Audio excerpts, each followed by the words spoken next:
আমি ডক্টর সন্দীপ ঘোষের এগেনস্টে জুলাই 2023 সালে ভিজিলেন্স কমিশন অ্যান্টি কারাপশনে রিটেন কমপ্লেন জমা করেছিলাম, কিন্তু সেটার বিরুদ্ধে কোনো অ্যাকশন হয়নি। তারপরে কালকে আমি একটা ক্রিমিনাল কেস করার জন্যে এফআইআর মা তারা ট্রেডার ডক্টর সন্দীপ ঘোষ আরও যারা আছেন ওনার যেই এলিগেশন, শুধু ফাইন্যান্সিয়াল না, অনেকগুলো ওনার স্ক্যাম আছে, বায়োমেডিক্যাল স্ক্যাম থেকে নিয়ে ডেড বডি স্ক্যাম থেকে নিয়ে ওনার যা আছে সব জিনিসকে আমি এবার নজরে আনতে চাইছি।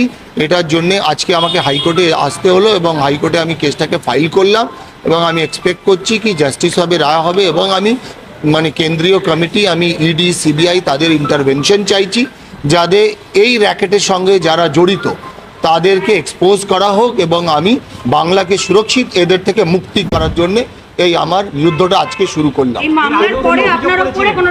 হ্যাঁ, আসছে আমার প্রাণে বিভিন্ন রকম হুমকি আসছে, আমার প্রাণের ভয় হচ্ছে। সেটাও আমি অনারেবল কোর্টের কাছে অ্যাপিল করব কি আমাকে যাতে একটা সুরক্ষা আমাকে ইনশিওর করা হোক। কোন কোন ধরনের দুর্নীতি হয় এই সন্দীপ ঘোষ জামানায়? দেখুন, এক এক করে 1 by 1 বলতে হবে। আমি অনেক কিছু জানিয়েছি, তাও আমি রিপিট করছি। ফার্স্ট অফ অল, সব থেকে আগে উনি ছাত্রদের কাছ থেকে পয়সা নিয়ে ফেল করাতেন এবং উনি ছাত্রদের সঙ্গে দুর্ব্যবহার করতেন। ওনার কতগুলো পেটুয়া ছাত্র ছিল যারা অন্য ছাত্রদের ওপরে টর্চার করতো, তাদের মার ধর করা, পয়সা কালেকশন করা। এটার বিরুদ্ধে ছাত্ররা 1 মাসের ওপরে আন্দোলন করেছে। ছাত্ররা কুকুরের মতন ওনাকে তাড়া করেছিল, তখনও কিন্তু গভর্নমেন্টের কোনো অ্যাকশন নেয়নি ওনার বিরুদ্ধে। উনি আবার চেয়ারে বসে গেলেন। তারপরে উনি বায়োমেডিক্যাল স্ক্যাম, বায়োমেডিক্যাল ওয়েস্ট, যেটা syringe use, saline bottle, rubber gloves, hand gloves, এগুলো ইউজ, সেটাকে চ্যানেলাইজ করে কিছু বাংলাদেশি সিটিজেন এটাকে নিয়ে যাচ্ছিল এবং ওখানে গিয়ে রিসাইকেল করছিল। এছাড়া ডেড বডি স্ক্যাম আছে, উনি ডেড বডিগুলো ওয়ার্কশপের জন্য দিয়ে দিতেন, বিক্রি করে দিতেন। আনক্লেম বডি, পিএম বডি, এটা নিয়ে কমপ্লেন হয়েছিল, ন্যাশনাল হিউম্যান রাইট কমিশন থেকে তদন্ত করেছিল, কোর্টে পিআইএলও হয়েছিল। কিন্তু তখন আর কি বলবো, উনি সব জায়গায় তো এত ইনফ্লুয়েন্সিয়াল কি উনি পার পেয়ে যাচ্ছেন এবং ওনার বিরুদ্ধে কখনো কোথাও কোনো অ্যাকশন হয়নি। ইভেন আমি 2 দিন আগে অবধি জানি, আজ অবধি ওনার এগেনস্টে স্বাস্থ্য দপ্তর কমপ্লেন করেনি, কোনো ইনকোয়ারি করেনি। পরশু দিন একটা সিট কমিটি গঠন হয়েছে, কালকে আমাকে ডাকা হয়েছিল, আমি ইনকোয়ারিতে কোঅপারেট করেছি এবং আমি শুনলাম গতকাল ফার্স্ট এফআইআর গভর্নমেন্ট ওনার বিরুদ্ধে করেছে। তো আপনি মৃতদেহ নিয়ে যে রাজনীতিটার কথা বলছেন, পোস্টমর্টম বডি, আনক্লেম যেগুলো দেখুন, এখন এই জিনিস তদন্ত করলে আরো এমন জিনিস বেরোবে, তথ্য আসবে যেটা এখনো প্রকাশ হয়নি, কারো চোখে পড়েনি। আমি সেই সব জিনিস থেকে মুক্তি করার জন্যে, যাতে আমার বাংলাকে বাঁচাবার জন্যে, এই নেক্সাসটাকে ভাঙার জন্যে, আমার লাইফকে স্টেকে রেখে এই যুদ্ধটা, এই সংগ্রামটা, এই আন্দোলনটা শুরু করলাম এবং ওনার বিরুদ্ধে একটা ক্রিমিনাল কেস ইনিশিয়েট করা হলো। আর একটা বিষয় আপনার সাথে জানতে চাইবো, আমি যে ক্লাসে ভর্তির ব্যাপারটা বললেন, ফেল হয়ে গেল, পাস ফেলটাকে ইচ্ছে করে করানো হতো? ইচ্ছে করে করানো হতো। এরকম অনেক ছেলে আছে যাদের ফেল করিয়ে পাস করানো হয়নি, ইন্টার্নশিপ কমপ্লিশন সার্টিফিকেট দেওয়া হয়নি। আপনি খোঁজ করুন, অনেক ছেলে আছে যাদের ক্যারিয়ার উনি নষ্ট করে দিচ্ছেন। দেখুন, পোস্ট গ্রাজুয়েশন স্টুডেন্ট থেকে 8 থেকে 10 লাখ টাকা হিসাব ছিল, ইউজি স্টুডেন্টদের কাছ থেকে 3.5 লাখ 2.5 লাখ টাকা এরকম ওদের হিসাব ছিল। সব জায়গায় উনি এমন কোনো দুর্নীতি নেই যেটা উনি ম্যাল প্র্যাকটিস করেননি এবং এটা খুবই আনফর্চুনেট কি কিছু লোক ওনাকে দীর্ঘদিন ধরে সাপোর্ট করে গেছে, ওনাকে আরও পাওয়ারফুল, ক্ষমতাশালী, শক্তিশালী করেছে, যাতে এই স্ক্যাম করে উনি ওনার টাকাগুলো ওদের কাছে পৌঁছে দিতে পারে। এটাকে ইমিডিয়েট এক্সপোজ করা উচিত এবং আমি ইন্টারভেনশন চাইবো, ইডির ইন্টারভেনশন, সিবিআই এর ইন্টারভেনশন চাইবো। সঙ্গে সঙ্গে আমি প্রে করবো অনারেবল কোর্টকে কি আমাকে সিকিউরিটি সেফটির জন্য অনারেবল কোর্ট কিছু চিন্তা ভাবনা করে। আপনি বলেন ডাক্তার সন্দীপ ঘোষ একা এর মধ্যে জড়িয়ে নেই? না হলে তো একা তো না, আপনিও সেটা বুঝতে পারছেন যে একবার এত প্রভাবশালী কি সে 24 ঘন্টার মধ্যে ওর অর্ডার রিভোক হয়ে যাচ্ছে। হ্যাঁ, অর্ডার রিভোক হয়ে যাচ্ছে, এটা হয়। ওনার ওপরে নিশ্চয়ই অনেকগুলো ব্লেসিং আছে, কি বলবো, অনেকগুলো আছে। এবার সেটাকে আমি এক্সপোজ করতে চাইছি। আগামীকাল মামলাটি আছে। আক্তার আলী সাহেব পুরো কথাটা আপনারা শুনলেন।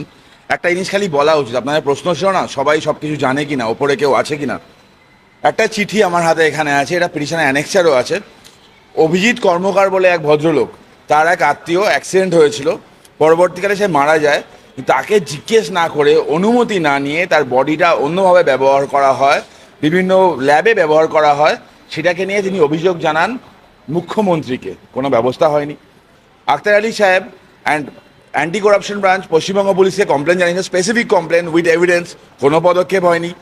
স্টেট ভিজিলেন্সকে অভিযোগ জানানো হয়েছিল, কোনো পদক্ষেপ হয়নি। 3 দপ্তরের মন্ত্রীর নাম কি? মমতা বন্দ্যোপাধ্যায়। এই ভদ্রলোক বারবার বেঁচে যান, কি করে বেঁচে যান সেটা আপনারা বুঝতে পারছেন। বিভিন্ন ইস্যু, দেখুন আজকে এই মামলাটা হচ্ছে, ওনার সিকিউরিটির জন্য মামলা করেছে, কিন্তু মামলা আরও একটা মামলাকারী হিসাবে আমার একটা ইম্পর্টেন্ট তথ্য আপনাদের সামনে দেওয়া উচিত, সেটা রিলেটেড কতটা প্রভাবশালী। আজকে কলকাতা পুলিশ একটা রিপোর্ট ফাইল করার কথা ছিল, আপনারা জানেন। কলকাতা পুলিশের রিপোর্টে কলকাতা পুলিশ একটা দারুণ কথা বলেছে। কে রিপোর্ট ফাইল করেছে? রিপোর্ট ফাইল করেছে অমিত ভার্মা, উনি হচ্ছে ডিসিপি। উনি রিপোর্ট ফাইল করে কি বলছেন শুনুন, মন দিয়ে শুনুন, তারপর বলছি।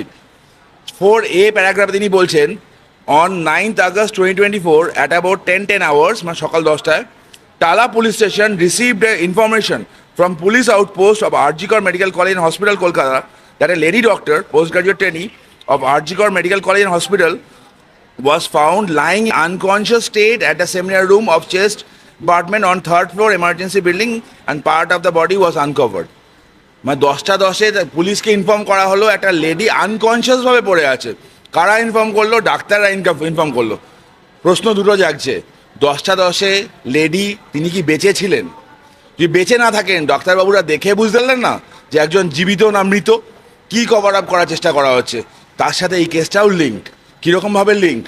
বায়োমেডিক্যাল ওয়েস্ট কতটা ডেঞ্জারাস আপনারা জানেন। ধরুন ইউজ সিরিঞ্জ, ইউজ স্যালাইন, আমরা আপনার সাধারণ মানুষরা সরকারি হসপিটালে যাই যারা ওই ক্রিমি লেয়ার থেকে বিলং করে না, সেখানে গিয়ে যে ওষুধটা আমাদের দেওয়া হচ্ছে, যে সিরিঞ্জটা দেওয়া হচ্ছে, সেটা HIV ইনফেক্টেড হতে পারে, অন্য কোনো ডিজিজ হতে পারে সেখান থেকে, সেগুলো আমাদের উপর ব্যবহার হচ্ছে। ক্লিয়ার নেক্সাস ছিল, ক্লিয়ার প্রুফ ছিল, ক্লিয়ার এভিডেন্স ছিল, তারপরও কোনো ব্যবস্থা হয়নি। আর ইনার ওপর থ্রেট করা হচ্ছে, বারবার ইনাকে এদিক ওদিক ট্রান্সফার করা হয়। ইনার সার্ভিস ব্রেক হয়েছে, ভদ্রলোক পেনশন পাবে কিনা সন্দেহ, কারণ ইনি আওয়াজ তুলেছিলেন। ইনি আজকে যেখানে থাকেন Murshidabad medical college and hospital, যেখানে উনি আজকে পোস্টেড, ওনার সিরিয়াস ডাউট আছে ওখানে তাকে থ্রেট করা হবে, ওখানে তার উপর হামলা হবে। কারণ আপনারাও দেখেছেন যে ছাত্রছাত্রীরা আওয়াজ তুলছে, তাদের কি অবস্থা আছে, আর কিন্তু এভিডেন্স দিচ্ছেন, এনার কী হবে আপনারা এক্সপেক্ট করতে পারেন। মামলা করা হয়েছে, আগামীকাল মামলা থাকবে, এবং গতকাল উনিও গেছেন, আমিও গেছিলাম টালা থানায়। স্পেসিফিক কেস ছিল, কগনিজেবল অফেন্স ছিল। ললিতা কুমারীর কেস সুপ্রিম কোর্ট 2013 সালে বলে দিয়েছিল স্পেসিফিক কেস কগনিজেবল অফেন্স হলে FIR রেজিস্টার করতে পুলিশ বাধ্য, কিন্তু এই ক্ষেত্রে করলো না। কারণ ওখানে যে পুলিশ অফিসার ছিল, আমাদের সামনেই কাউকে একটা ফোন করলেন, ফোনে আওয়াজটাও আমরা শুনতে পেলাম, না FIR করার দরকার নেই, জাস্ট রিসিভ করে নে। উনি তার বসের কথা মতো রিসিভ করে নেন। ওই বসটাকে সেটা জানার ইচ্ছা আছে।